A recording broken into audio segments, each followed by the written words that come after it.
pagi pemirsa, berjumpa lagi di Hidup Sehat bersama saya, Dr. Sabrina Raisa dan partner saya, Dr. Haikal. Apa kabar Dr. Haikal? Baik dok, Sa. Itu tadi ya Dr. Haikal, tayangan mengenai gerakan yang dapat kita lakukan setelah bangun tidur supaya tubuh kita indah. Iya. Tapi tentunya untuk memiliki tubuh yang indah, kita juga harus mengimbangi dengan nutrisi yang sehat nih Dr. Haikal. Betul sehat banget. Sehat juga bukan berarti mahal, kita bisa temui di sekitar kita ya Dr. Haikal. Iya, dan tentunya kita sebagai bangsa Indonesia harus bangga nih. Karena Indonesia kaya dengan bahan pangan yang ternyata memiliki nilai gizi yang berkualitas. Walaupun menunya sederhana. Betul. Nah, kita akan lihat dulu tayangannya berikut ini.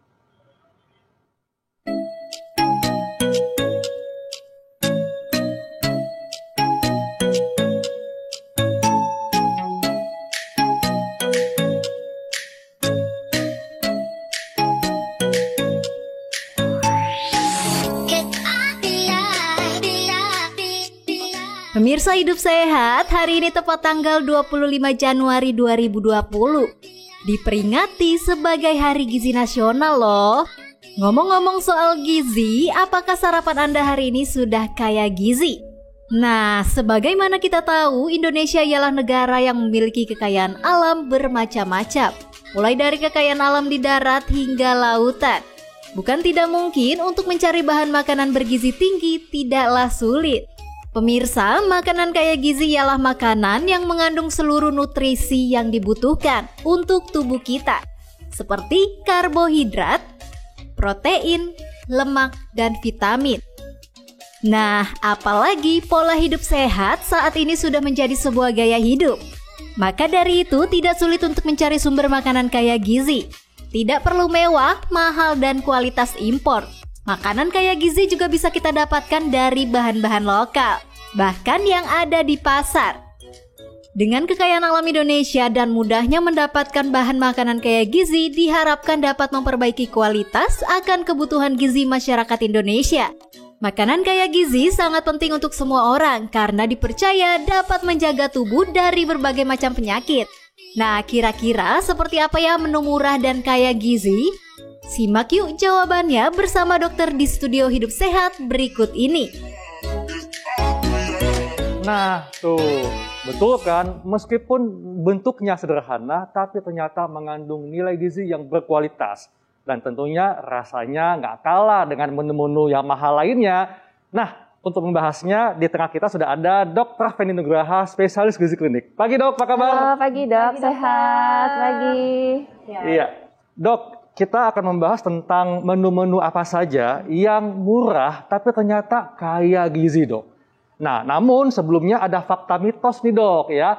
Katanya kalau ingin tubuh sehat maka makan harus lebih banyak, dok. Ini fakta atau mitos, dok? Itu pasti mitos ya, dok. Mitos ya. Kenapa, dok? Jadi kalau mau sehat bukan makan harus banyak ya, dok. Ya. Jadi kalau mau sehat tentu saja harus mengkonsumsi makanan sesuai dengan kebutuhan kalorinya. Jadi disesuaikan dengan berat badannya, tinggi badan, dengan usia dan juga aktivitas fisiknya.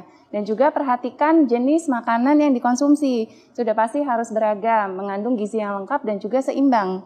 Jadi harus penuhi nih kebutuhan karbohidrat, protein, lemak, dan juga jangan lupa vitamin dan mineral. Jadi kalau makan banyak malah obesitas, dok. Ya. Jadi harus seimbang ya. Iya, sesuai dengan kalori masing-masing.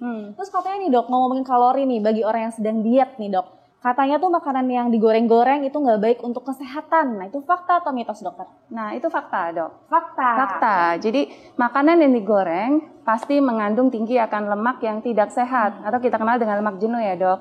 Nah, apalagi kalau konsumsinya terlalu berlebihan, dia bisa meningkatkan resiko kadar kolesterol yang jahat atau LDL dalam tubuh kita meningkat. Sehingga tidak baik untuk fungsi pembuluh darah dan juga jantung.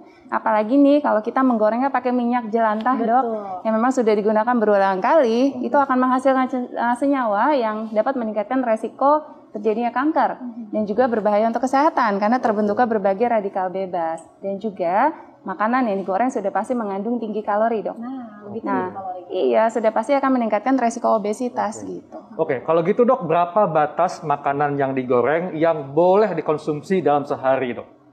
Nah, kalau misalnya mungkin bisa agak dibatasi mungkin lebih baik. Nah, sebenarnya tergantung dari kebutuhan lemak masing-masing. Tapi mungkin seperti 1 kali sehari, sisanya mungkin pilih pengolahan yang lebih sehat, Dok. Betul. Jadi contohnya entah dibakar, atau panggang, pepes, rebus, kukus, atau ditumis, atau dibuat sop gitu. Susah ya, Dok, pertanyaannya ya?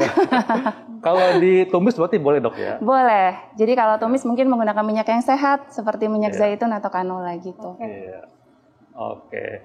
Dokter, lalu selanjutnya kalau ditumis tuh bagusnya itu pakai minyak apa? Kan biasanya kan orang India tuh biasanya pakai virgin olive oil atau coconut oil tuh gimana tuh, Dok? Ya, jadi kalau menumis tadi seperti yang dikatakan menggunakan minyak yang sehat. Jadi minyak sehat itu termasuk ke dalam lemak yang tidak jenuh, Dok. Jadi mungkin kalau untuk memasak, kalau ingin menggunakan minyak zaitun, mungkin bisa menggunakan yang light atau extra light gitu karena smoke point-nya lebih tinggi, atau bisa dengan menggunakan minyak canola itu juga boleh, Dok. Oke, itu ntar ditumis di atas wajan panas minyaknya atau nanti di dressing biar orang-orang paham gitu? Ya, mungkin kalau misalnya seperti minyak zaitun memang smoke point-nya tidak terlalu tinggi. Jadi mungkin tidak boleh terlalu lama, Dok. Seperti contohnya seperti kita menumis sayuran, ya mungkin sebentar saja, jangan sampai layu gitu. Atau mungkin kalau kita mau menggunakan seperti yang extra virgin atau virgin olive oil, mungkin bisa digunakan sebagai dressing. Mungkin terakhir dimasukkan agar lebih sehat dan tidak rusak si minyaknya. Iya betul. Jadi dia punya kalau kepanasan jadi rusak pemirsa. Iya, jadi benar. kalau mau pakai virgin olive oil itu di panas yang ringan saja Iya, ya kan? benar banget. Baik. Iya. Dok, bagaimana dengan telur, Dok? Karena kan biasanya nih ya, kita mengkonsumsi telur itu di pagi hari atau sebagai tambahan protein. Nah, katanya, Dok ya, hindari telur karena mengandung kolesterol tinggi, fakta atau mitos. Tapi nanti, Dok, jawabnya kita kasih simak jawabannya sesaat lagi, tetap di Hidup Sehat. Tuh kan, banyak sekali pangan lokal yang bernilai gizi tinggi. Ada ikan kembung, tahu, tempe, daun kelor, dan ubi ungu. Kalau Doksa sukanya apa nih? Aku suka ikan kembung sama tahu tempe ya. Itu kayak tahu tempe wajib lah, Dok. Itu Digoreng buat atau makan. direbus? Masih digoreng sih, Dok. Tapi dipepes tahu enak juga, Dokter Haikal. Atau Banyak ikan cara kembung lah ya. dipepes. Dokter sukanya apa? Saya suka sama tahu, tempe, ikan kembung, tapi saya kadang-kadang tuh digoreng. Oh, Doksa. sama. Ini yang nggak sehat nih ya. Itu harus dikurang-kurangin ya. Betul. Nih, Dokter Fendi langsung ketawa nih, Dokter Haikal. Mengamati nih, Dokter Fendi. Dok, tadi sempat ada yang menggantung, Dok, pertanyaan, Dok ya. Telur katanya mesti dihindari karena mengandung kolesterol tinggi. Ini fakta atau mitos, Dok? Nah, ini sebenarnya mitos, Dok. Tergantung dari bagian telur dari mana yang kita konsumsi, yang mana. Jadi telur itu kan ada kuning telur dan putih telur ya, Dok. Gitu. Jadi memang yang mengandung kolesterol tinggi itu adalah si kuning telur. Jadi 1 butir kuning telur mengandung kolesterol kurang lebih 180 hingga 200 mg. Nah, sedangkan batasan konsumsi kolesterol bagi yang memiliki kolesterol tinggi itu hanya 200 mg per harinya. Gitu. Jadi memang harus sangat dibatasi konsumsi kuning telur per harinya. Sedangkan berbeda dengan kuning telur, si putih telur itu ternyata tidak mengandung kolesterol, Dok. Jadi mengandung protein yang cukup tinggi, sehingga lebih direkomendasikan pada penderita kolesterol tinggi. Untuk konsumsi yang putih saja, Dok ya? Ya, benar. Jadi kalau misalkan mau makan telur tuh memang harus dibatasi ya. Apalagi Anda yang sudah tahu nih kolesterolnya tinggi. Kuningnya lebih baik jangan dimakan, makannya putihnya atau dibatasi ya, Dokter Feni ya. Oke, selanjutnya nih, Dok, fakta mitos selanjutnya. Buah dan sayuran mentah itu katanya lebih baik daripada yang sudah dimasak. Fakta atau mitos, Dok?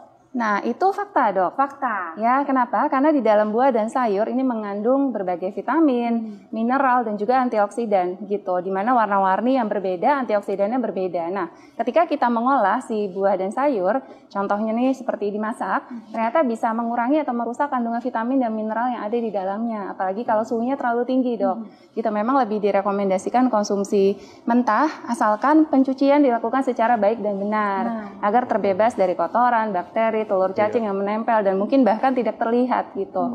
Yang ketika kita harus memasak si sayuran, mungkin cara terbaik untuk mengolahnya seperti dikukus, ya, atau mungkin kalau mau direbus jangan terlalu lama, tunggu sampai airnya panas mendidih baru sayurnya dimasukkan, dan air rebusannya jangan lupa untuk dikonsumsi, gitu, Dok. Dan apalagi ada sejumlah sayuran seperti tomat yang manfaatnya akan lebih terasa kalau dikukus, Dok ya? Betul, ya. Karena ketika direbus ternyata kandungan likopennya itu lebih tinggi, Dok. Betul, Dok. Wah. Dok, ini biasanya, Dok ya, yang paling umum tersedia di rumah adalah makanan yang dalam bentuk kemasan, ya, karena lebih praktis.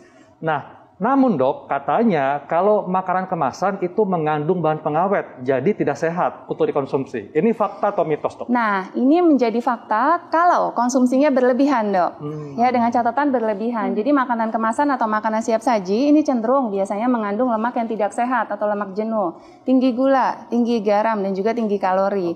Yang ketika kita konsumsi terlalu berlebihan, ini bisa meningkatkan resiko obesitas, penyakit darah tinggi, diabetes, penyakit jantung. Nah, berbicara mengenai si pengawet yang ada di makanan kemasan, memang jika sudah melewati si BPOM, ya harusnya sih cukup aman dok untuk dikonsumsi. Nah, asalkan mungkin tidak boleh terlalu berlebihan. Ya, segala sesuatu yang berlebihan pasti tidak sehat dok. Iya. Dok, bagaimana dengan bahan pengawet alami seperti yang terdapat di ikan asin? Nah, apakah ini aman untuk dikonsumsi setiap hari atau bagaimana dok? Nah, aman, tapi dengan catatan mungkin hati-hati bagi penderita tekanan darah tinggi ya dok, gitu. Karena yang seperti itu pasti kan tinggi akan garam, tinggi akan natrium, dan takutnya kalau dikonsumsi berlebihan pada penderita tekanan darah, takutnya tekanan darah tingginya akan naik gitu. Baik, jadi tetap makanan yang fresh yang dibuat sendiri itu pasti jauh lebih baik ya, lebih banyak manfaatnya daripada makanan yang sudah dalam kemasan. Setuju. Baik dokter, nah ini selanjutnya perlu dihindari nih kalau orang lagi pada diet dok. Makanan yang tinggi lemak dokter, karena katanya fakta mitosnya nih, makanan tanpa lemak dan rendah lemak ini selalu lebih sehat. Ini fakta atau mitos? Nah, ini mitos dok. Mitos. Ya, jadi banyak orang beranggapan ketika suatu makanan diberi label nih rendah lemak atau tanpa lemak, banyak orang beranggapan makanan tersebut sehat, padahal belum tentu. Nah, tergantung dari makanan rendah lemak seperti apa yang kita konsumsi dan yang dimaksud gitu. Jadi memang cenderung biasanya sebagian makanan yang berlabel si rendah lemak atau tanpa lemak ini mengandung tinggi akan gula. Mungkin ditambahkan tepung-tepungan dan juga mengandung tinggi kalori. Nah, jadi cara bijak dan terbaik adalah jangan lupa selalu membaca tabel kandungan nutrisi yang tertera di belakang kemasannya.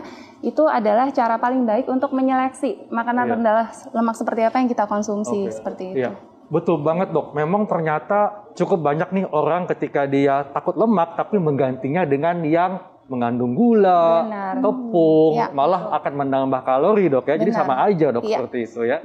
Iya. Baik, selanjutnya dok. Sekarang nih kita bahas adalah menu sehat ya dokter ya. Di Indonesia banyak banget nih menu-menu lokal yang ternyata juga bergizi tinggi. Salah satunya adalah gado-gado. Itu gimana dok? Bagian dari menu sehat yang murah nggak tuh? Ya, gado-gado sangat sehat ya dok. Karena kan di dalamnya sayur-sayuran beragam. Kemudian ada tahu tempe ya.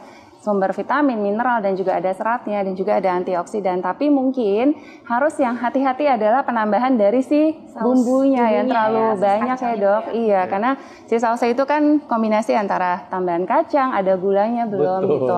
Jika berlebihan ya sama aja menjadi tidak terlalu sehat seperti itu ya. Jadi Mungkin dapat dikatakan gado-gado meskipun dia mengandung banyak sayuran, tapi kalau ditambah dengan bumbu yang banyak bisa menambah jumlah kalorinya dok. Benar, setuju. Jadi mungkin kalau makan gado-gado bumbunya dipisah begitu ya dok. Mungkin diambil saja secukupnya gitu. Sedikit aja gitu. Terus dok, makanan yang lain dok yang murah tapi gizi tinggi apa tuh dok contohnya? Murah tapi bergizi tinggi, tahu tempe dok. Tahu yang tempe tadi jelas disebut ya, tadi sudah dibahas ya. Ya, itu banyak didapatkan di mana-mana, tapi mungkin untuk pengolahannya saja dok yang penting. Mungkin tidak boleh digoreng ya, apalagi di fried. Mungkin bisa seperti tadi dok, pepes tahu. Ya mungkin ditumis dengan sayur. Gitu, mungkin seperti tempe mungkin bisa dibacem, mungkin jangan yang goreng. Atau pilihan lain ikan, berbagai macam ikan itu tinggi dan kaya akan omega 3 dok. Ya tidak harus ikan yang mahal-mahal. Betul. Ya ikan di sini juga banyak sekali yang murah yang memang bergizi tinggi. Betul. Contohnya tadi kayak ikan kembung ya dok ya, yang juga gizinya tinggi. Oke. Baik dok, tipsnya kepada masyarakat supaya masyarakat bisa tetap mendapatkan nilai gizi yang tinggi, yang berkualitas, tapi menunya murah namun tetap sehat dan gampang didapatkan. Silakan dok. Ya, jadi kita telah membahas bahwa mengkonsumsi makanan yang sehat sangatlah penting. Ya. Nah, untuk apa? Untuk menjaga agar daya tahan tubuh kita tetap baik, terutama di era pandemi seperti ini. Betul. Nah, jadi harus perhatikan yang pertama jumlah kalori yang Anda konsumsi. Ya. Yang kedua, ketahuilah kandungan zat gizinya, jadi jenis makanan apa yang Anda konsumsi. Ya. Nah, cara mudahnya sebenarnya dengan membaca tabel kandungan nutrisi, atau setiap kali Anda mengkonsumsi suatu makanan, sekarang sudah era digital dok, jadi sangat mudah untuk mengetahui mengetahui berapa sih kandungan nutrisi di setiap makanan. Dan makanan yang sehat belum tentu selalu harus mahal. Betul. Jadi Anda bisa memilih makanan yang murah meriah tetapi sehat. Betul. Gitu. Jadi nggak ada alasan ya mau makan sehat. Aduh tapi beli itu mahal nggak? No. Jadi kita bisa beli juga nih di lokal di pasar, Betul. di supermarket banyak ya Dokter Iya. Haikal. Dan tentunya dapat juga dibeli secara online. Pastinya. Ya. Baik dok, terima kasih untuk Terima kasih, penjelasannya. Dok. Terima kasih. Nah, Dok Sasha, ini kan kita masih dalam musim hujan, Dok ya. Betul. Kadang-kadang penyakit seperti flu itu datang menghinggap, batuk, pilek juga. Yang paling menjengkelkan kalau lagi flu itu hidung mampet, Dok Sasha. Betul. Itu kelihatannya tuh kayak gangguan kecil tapi sebenarnya mengganggu aktivitas tuh gimana Betul. sih Dok cara ngatasinnya? Padahal kita bisa mengatasinya dengan cara sederhana. Nah, pengen tahu seperti apa caranya? Saksikan tetap di Hidup Sehat.